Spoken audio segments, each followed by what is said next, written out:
อันนี้บาไหล่อันนี้สะโพกเนาะอยู่ระหว่างบาไหล่และสะโพกของคนเจ็บใช้สองมือตบบาไหล่เนาะห้ามไปสั่นแบบนี้เนาะห้ามไม่เห็นตบบาไหล่เนาะตามความเหมาะสมเหมาะสมเอื้อยอย่างก็แล้วแต่เนาะเอื้อยตัวประมาณนี้เนาะเอื้อยเราก็มีการตอบสนองเขาสังเกตเบิ่งไปหน้าหน้าท้องเรามีการเน่งติ่งเราหน้าท้องเรามีการเน่งติ่งหลังจากนั้นเราขอความช่วยเหลือแสดงมีคนเจ็บหมดสติเตนยังหายใจอยู่หน่วยกู้ภัยให้เดเขาต้องบอกเบอร์เขาเจ้าไปนำเนาะบางคนที่ผู้ที่เขาเจ้าจะโทรเขาเจ้าบูเบอร์กู้ภัยก็มีโทรเบอร์1625 162324ก็แล้วแต่เนาะโทรเบอร์ใดก็ได้หลังจากที่เราขอความช่วยเหลือแล้วเขาจะกวดเตนหัวจนทอดปลายตีนเนาะว่าคนเจ็บผู้นี้ได้ครับบาดเจ็บอยู่จุดไหนมีเลือดออกอยู่บนไหนเนาะขออนุญาตเดี๋ยวจับหัวได้บ่ปวดหัวเนาะทุกกรณีที่ว่าเขาปฐมพยาบาลเขาต้องป้องกันตัวเองใส่ถุงมือเนาะเราจะแบบให้เขาใส่เป็นอาบน้ำในการเป็นในการปวดเขาจะปวดตั้งแต่หน้าผากลูกเป็นหน้าผากเนาะงอน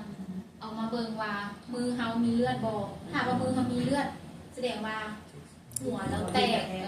หัวเราแตกหัวเราคือกระทบเนาะเอามาเบิ่งเลือดบ่ออกเนาะบ่มีเลือดบ่มีอย่างติดอยู่มือเขาเนาะแสดงว่าหัวเราบ่แตก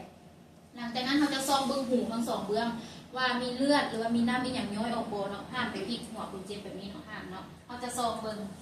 เนาะซองเบิ่งหลังจากนั้นเขาจะมากวดเบิ่งปากว่าก่อนเกิดอุบัติเหตุเราได้ย่ำได้กลิ่นอย่างบ่มีนิ้วค้าปากเราคือค้าที่ปากเราคือหลังจากที่ว่าเขาปวดเบิ่งปากแล้ว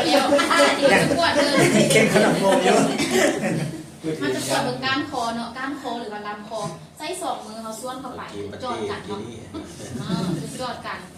มาเป็นคอเราบ่หักบ่มีเลือดออกบ่มีถือกระตุกตัวสิ่งใดๆหลังจากนั้นเขาจะมากวดบาไหล่ด้วยการวางมือเขาอยู่เครื่องกลางลูบออกมาเนาะบาไหล่บ่มีเลือดออกบาไหล่บ่หักบ่แตกเนาะหลังจากนั้นเขาจะมากวดลำตัวก็คือส่วนใช้สองมือเขาส่วนแต่ก้อนขี้แห้งจนหอดกระดูกข้างเนาะยกเข้าไปลูบจนหอดสะโพกเนาะกระดูกข้างบ่หักเลือดบ่ออกหลังจากนั้นเขาจะกวดแขนเบื้องนอกของผู้ช่วยหรือว่าเบื้องไก่โตของผู้ช่วยก็ได้ก็แล้วแต่เนาะเนาะกวดในการกวดเขาจะใช้มือเป็นลักษณะแบบนี้ลูบไปเนาะลูบไปเป็นลักษณะแบบนี้ห้ามไปบีบไปขันแบบนี้ห้ามหัวเห็นเนาะแล้วการลูบแบบนี้กับหัวเห็นมือเขาต้องจอดกันเนาะเพื่อว่าเขาจะพูดว่าจุดไหนมันหักมันมีเลือดออกถ้าว่าไปบีบเป็นอย่างนี้นะมันทางกล้องเขาจะพูดว่ามันหักหรือว่ามันเป็นอย่างนี้มันถือกระตุกหลังจากนั้นเขาจะมากวดแขนด้านในของผู้ช่วยเนาะแขนบ่หักเนาะเลือดบ่ออกเสื่อมตัวลงมากวดขาด้านนอกขากับเส้นเดียวกันเนาะลูบลงไปจนทอดปลายตีนมาเบิ่งขาบ่หักเลือดบ่ออกกวดขาด้านในคนผู้นี้แมนหมดสติแต่ยังหายใจอยู่แขนขาบ่หักเลือดบ่ออกเราจะมาจัดทานอนที่ปลอดภัยให้คนเจ็บเนาะด้วยการที่ว่าเหยียดแขนเบื้องใกล้ตู่ผู้ช่วยเนาะแขนด้านนอกของคนเจ็บเอามาพาดเซบาไลเบื้องปูกันขาของคนเจ็บเนาะมือผู้ช่วยจับมือคนเจ็บไว้เพราะว่าคนเจ็บเขาจะหมดสติจะเป็นอะไรลอยไปเลยว่าเขาจะก็สามารถคงคือเสียงได้เนาะหลังจากนั้นตั้งเข่าเบื้องด้านนอกของคนเจ็บขึ้นมือจับหัวเข่าและบาไหล่ของคนเจ็บค่อยเสื่อมโตคนเจ็บมาใส่หนักแทงเขาแล้วเขากะเสื่อมตัวออกไปไม่ต้องไปค่อยเป็นน้ำเพลินได้เห็นแบบคือคนนั่นแหละสถานการณ์จริงค่อยพลิกมาเนาะพลิกมาแล้วค่อยเสื่อมตัวออกหลังจากที่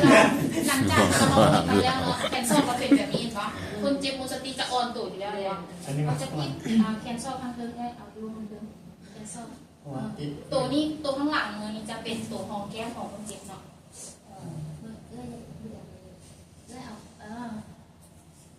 ตอนนั้นแม่ไปให้คือคนมือสตินะสมุดอ่อนเนาะเป็นลักษณะแบบนี้เขาจะแปลงกันทั้งหัวก่อนเนาะ2 นิ้วเสยคางสั่นมือเสยหน้าผากเนาะเปิดทางเดินหายใจลักษณะนี้หลังจากนั้นเขาจะมาแปลงขา